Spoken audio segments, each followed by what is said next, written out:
अब एक अंत में इन विषयों में स्पष्टता को प्रकाशित करते हुए हम एक रहस्य बता रहे हैं। जो व्यक्ति इतनी दूर तक ये वीडियो देखे हैं उन्हीं को ये ज्ञान मिलेगा, क्योंकि बीच में जो लोग छोड़ के भागे होंगे उनको ये ज्ञान नहीं मिलेगा। इसीलिए इस विषय को हम अंत में बता रहे हैं, और इस विषय को अभी तक हमने किसी को नहीं बताया है सार्वजनिक रूप से। व्यक्तिगत रूप से हमने केवल एक ही स्त्री को उसका उपदेश किया, परोक्ष रूप से, वही आमने सामने नहीं, अन्य प्रकार से। क्योंकि जब हमारी सगाई हुई थी तो देखिए अब इन बातों को हम जान रहे हैं कि पति का क्या कर्तव्य है, पत्नी का क्या कर्तव्य है, और हमारे जीवन का क्या उद्देश्य है, क्या महत्व है। तो हम भी भगवान से ही प्रार्थना करते हैं कि हमें धर्म के बिल्कुल अनुकूल चलने वाली पत्नी मिले, हमारे व्यक्तित्व के अनुकूल पत्नी मिले, जो कि किसी भी व्यक्ति का एक भाव बनता है। मेरी माता जी, मेरे पिताजी, मेरा जो चिंतन है, मेरा जो व्यक्तित्व है, मेरे भाई का जो व्यक्तित्व है, उन सभी लोगों के साथ सामंजस्य बैठाने वाली कन्या से विवाह होगा, तभी गृहस्थ धर्म निभेगा। इसलिए भगवान से ऐसी प्रार्थना थी हमारी। तो माता पिता गुरुजनों के अनुग्रह से जब ऐसी सच्चरित्रवती कन्या हमको प्राप्त हुई तो हमने अपने माध्यम से उन तक एक मंत्र पहुंचवाया था।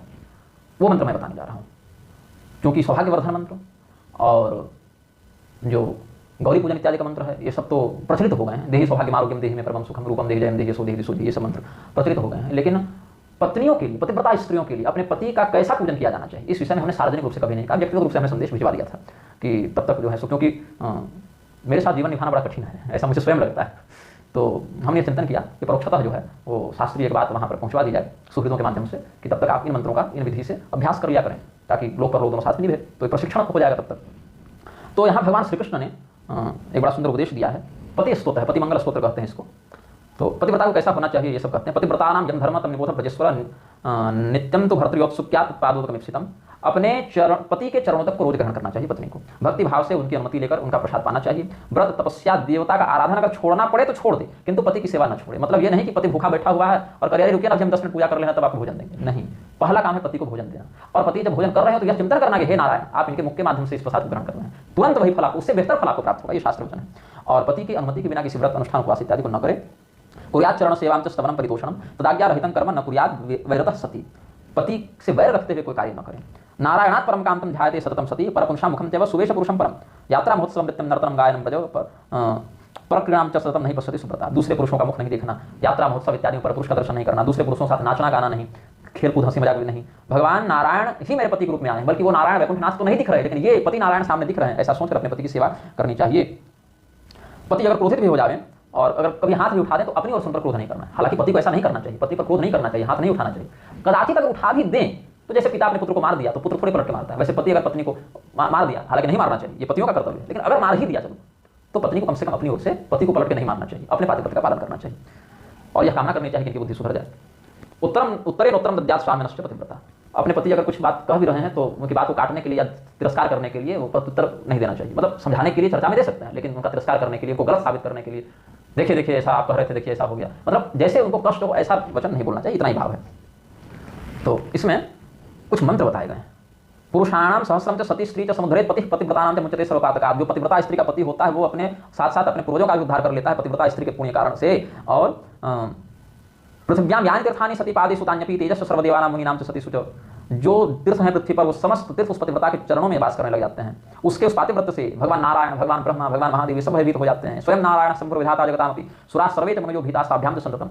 उस पतिव्रता स्त्री के चरणों की धूल से पृथ्वी पवित्र होने लगती है, उसको प्रणाम करके लोग पाप से मुक्त होते हैं। वो पूरे त्रैलोक्य को चाहे, अगर उत्तम कोटि की पतिव्रता हो गई और वास्तव में उसका हृदय रो गया तो अपने क्रोध से त्रिलोकी को भस्म कर सकती है। ये सब सात बातें हैं। उस स्त्री के पति को, उस स्त्री के पुत्र को किसी से भय नहीं होता। देखो ना, जलंधर संकटूर ये सब राक्षस होने के बाद भी भगवान शिव से टकरा गए, और जब तक उनकी स्त्री का पातिव्रत रहा तब तक कुछ नहीं बिगाड़ पाए भगवान महादेव। ये पतिव्रता का महात्म्य है। स्वयं नारायण शंभु विधाता जगतामपि बताए सुरा सर्वे च मनो भीतास्ताभ्याम च संततम। त्रैलोक्यं भस्मसात् कर्तुं क्षणेन पतिव्रता सतीनां पादरजसा सद्यः पूता वसुंधरा पतिव्रतां नमस्कृत्वा मुच्यते पातकं नरः।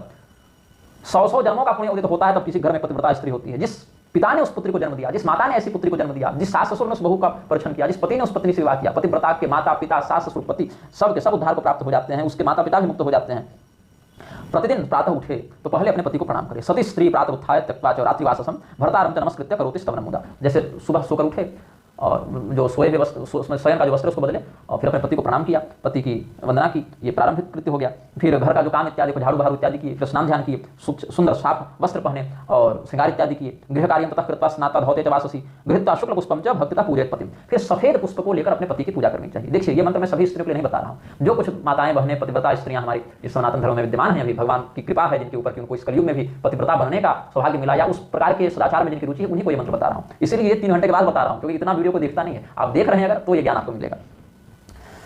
तो क्या करें, अपने पति को स्नान इत्यादि करवाए, मतलब ऐसे पूरे अपने से न नहवाए, पति बीमार है तो ठीक है नहवा दिया, लेकिन चलो ठीक है स्नान का प्रबंध कर दे पति की अनुकूलता से। तो पति स्नान इत्यादि कर लिए, सुपूतेन जलेन निर्मलेन च, पवित्र जल को निर्मल जल हो उससे पति को स्नान करवाए, फिर उनको स्वच्छ वस्त्र इत्यादि तस्मै दत्ता धौत वस्त्रम तत्पादो छालयमुदा, फिर अपने पति के चरणों को धोवे, आसने वासयित्वा च दत्ता भाले च चंदनम, उनको आसन पर बैठावे, उनके चरणों को धोवे, उनके ललाट पर तिलक लगा दे, उनके और भी अंगों में जहां अंगराग इत्यादि लगाने हैं ये सब लगा दे, उनको फूल की माला पहना दे। साम वेदोक्त मंत्रेण भोग द्रव्य सुभोगमय, यहाँ पर एक क्या है मतलब विडंबना है। विडंबना यह है कि स्त्री को वेदाधिकार नहीं है, स्त्री को वेदाधिकार नहीं है, लेकिन यहाँ कहा सामवेद के मंत्रों से प्रयोग करें, लेकिन जो मंत्र दिया वो मंत्र सामवेद में प्राप्त नहीं होते। तो सामवेद से यहाँ तात्पर्य है सामवेद के अधिकार में आने वाले ऐसे पौराणिक मंत्र जिसका स्त्री को अधिकार है, क्योंकि सामवेद के बहुत से प्रयोग, कांड शाखा के बहुत से प्रयोग देवी भागवत में, ब्रह्मवैवर्त में पौराणिक प्रारूप में मिलते हैं, जिनका प्रयोग स्त्रियां कर सकती हैं। यहाँ वैदिक मंत्र नहीं है, उन्हीं वैदिक मंत्रों के प्रभाव को दिखाने वाले पौराणिक प्रारूप के मंत्र हैं। ये आगे के प्रसंग में स्पष्ट हो जाएगा। अपने पति का इस प्रकार से सम्मान करके, हाथ जोड़कर बहुत प्रेम और श्रद्धा के साथ उनको प्रणाम करके पूजन करें। पूजन का क्या मंत्र है? नमः कांताय शांताय सर्वदेवाश्रयाय स्वाहा, ये मंत्र है। हालांकि इसमें स्वाहा जो है वो वैकल्पिक है, क्योंकि स्त्रियों को स्वाहाधिकार नहीं होता। तो यहाँ पर स्वाहा के स्थान पर हिंकार का प्रयोग करते हैं, ह्रीं बीज का प्रयोग करते हैं, और ओंकार की जगह पर औ में अनुस्वार लगाते हैं, औम ऐसे पढ़ते हैं। तो ये फूल और चंदन देने का मंत्र हो गया। नमः कांताय शांताय सर्वदेवाश्रयाय, ये सब मैं वीडियो के डिस्क्रिप्शन में भी लिख दूंगा। पति पूजन का मंत्र अगर मुझे याद रहा उस समय टाइप करने का, तो नमः कांताय शांताय सर्वदेवाश्रयाय ह्रीं ऐसा करके अपने पति को फूल चढ़ाए, चंदन लगावे, फिर उनके चरणों को धोए, अर्घ दे, धूप दीप करे, वस्त्र दे, नैवेद्य दे, सुंदर जल दे, नैवेद्य भोजन कर चुके हो तो जल दे, पानी पिलाए, आचमन कराए, तांबूल दे, तांबूल नहीं खाते हो तो न दे, लौंग इलायची कुछ दे दे। दत्वा स्तोत्रम पठे यद्यत् कृतं वै पाठ्यमेव वच। अब पति को प्रणाम करने का मंत्र क्या था? नमः कांताय शांताय सर्वदेवाश्रयाय। अब 5 श्लोक हैं जो पति को प्रणाम करके कहे जाने चाहिए। इस श्लोक में एक पाठभेद भी मिलता है। जो चौथा श्लोक है उसमें पतिष्ठ निर्गुणाधारो ब्रह्मरूप नमोस्तुते, यह भी मिलता है। पतिष्ठ निर्गुणाधार ब्रह्म रूपो नमोस्तुते, यह भी मिलता है। और पतिष्ठ निर्गुणाधारी ब्रह्म रूपी नमोस्तुते, यह भी मिलता है। तीनों में से कोई भी प्रयोग कर सकते हैं, अर्थ एक ही, अन्वय सही बैठ जाता है समूह का। तो कहते हैं नमः शांताय दांताय सर्वदेवाश्रयाय च, ये जो है कहीं शांताय से पहले कांताय भी है, तो इस मंत्र के कई प्रभेद मिलते हैं। तो जो 5 श्लोक हैं वो हम पूरा एक स्वर में पढ़ देते हैं क्रम से, आप उसको सुन लेंगे और लिखित रूप में भी डिस्क्रिप्शन में डालने का मैं प्रयास करूंगा। इसमें जो पहला श्लोक है उसमें भी कहीं शिवश्चंद्र स्वरूपिण है, कहीं शिरश्चंद्र स्वरूपिण है, दोनों ही पाठभेद हमको मिले, दोनों में कोई भी आप प्रयोग करें। नमः कांताय भर्त्रे च शिरश्चंद्र स्वरूपिणे, नमः शांताय दांताय सर्वदेवाश्रयाय च, नमो ब्रह्मस्वरूपाय सती प्राणपराय च, नमस्याय च पूज्याय हृदाधाराय ते नमः, पंचप्राणाधिदेवाय चक्षुषस्तारकाय च, ज्ञानाधाराय पत्नीनां परमानंदरूपिणे, पतिर्ब्रह्मा पतिर्विष्णुः पतिरेव महेश्वरः, पतिश्च निर्गुणाधारो ब्रह्मरूप नमोस्तुते, क्षमस्व भगवन् दोषं ज्ञान कृतं च यत्, पत्नी बंधो दया सिंधो दासी दोषं क्षमस्व मे। इसका अर्थ बता देता हूँ कि मैं अपने पति को प्रणाम करती हूँ जो शिरश्चंद्र स्वरूप ने, जिनके माथे पर चंद्रमा है, ऐसे पति को प्रणाम करती हूँ। मतलब शिव स्वरूपी पति को प्रणाम करती हूँ। मैं पार्वती और आप हमारे महादेव, क्या संबंध है? तो ऐसे कांत को, ऐसे प्रियतम को, ऐसे पति को, भर्ता को मैं प्रणाम करती हूँ जो शिव स्वरूपी हैं। मस्तक पर चंद्रमा को धारण करने वाले शिव जी के समान आप हैं, और आपकी अर्धांगिनी पार्वती के समान हम हो गए आपके लिए, तो मैं आपको प्रणाम करती हूँ। आप शांत चित्त हैं, आप उदार हैं, समस्त देवता आप ही में वास करते हैं, आप परब्रह्म स्वरूप हैं, आप मुझ सती के प्राणों के आधार हैं, आप मेरे प्रणम्य हैं, पूजनीय हैं, मेरे हृदय के आधार हैं, मेरे 5 प्राणों के आप ही देवता हैं, मेरे नेत्रों को प्रसन्न करने वाले तारा मंडल आप ही हैं, चंद्रमा आप ही हैं।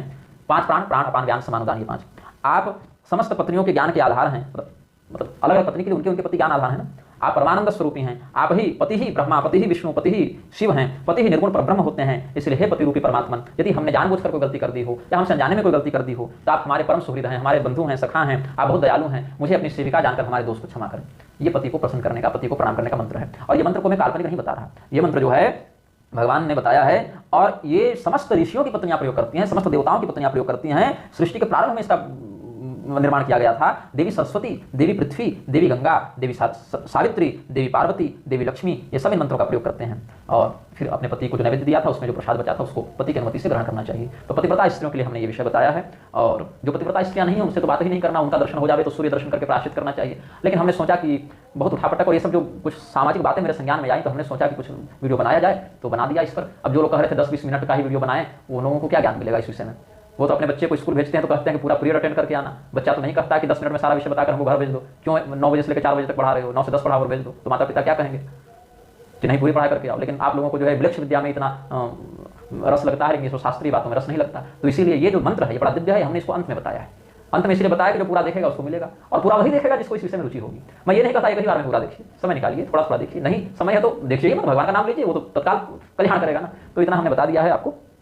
गृहस्थ धर्म बहुत सौभाग्य से मिलता है, अच्छा पति अच्छी पत्नी बहुत सौभाग्य से मिलते हैं। यदि कदाचित पति या पत्नी में कोई एक पक्ष गड़बड़ जा रहा है तो भी अपने कर्तव्य का पालन करना ही चाहिए व्यक्ति को। वो गड़बड़ी हमारे पूर्वकृत पाप के कारण प्राप्त हुई है, तो आगे भी न प्राप्त हो इसके लिए अभी कर्तव्य का निष्ठापूर्वक पालन करना है। कलयुग है, न स्त्री और न पुरुष। मन पर पूरा संयम तो किसी का नहीं है, हमारा नहीं, आपका नहीं, किसी का नहीं। लेकिन मन के भटकने से कर्म को न भटकने दें, उसको इन्हीं ज्ञान वाक्यों से, इन्हीं शास्त्रीय महापुरुषों के चरित्रों से प्रेरणा लेते हुए संयमित रखें, अधिकाधिक बचे रहने का प्रयास करें। कलयुग सबसे पहले चरित्र पर आक्रमण करता है, दूसरा आहार पर आक्रमण करता है। आहार और चरित्र की शुद्धि बचाने में सफल हो गए तो बहुत अधिक अधर्म आपको व्याप्त नहीं कर पाएगा, वहां पर अधिकाधिक सुरक्षा आपकी हो जाएगी। आप सबों के उत्तम दाम्पत्य जीवन और गृहस्थ जीवन की मंगल कामना के साथ मैं विदा लेता हूं। श्रीमन नारायण, हर हर महादेव, नमः शिवाय।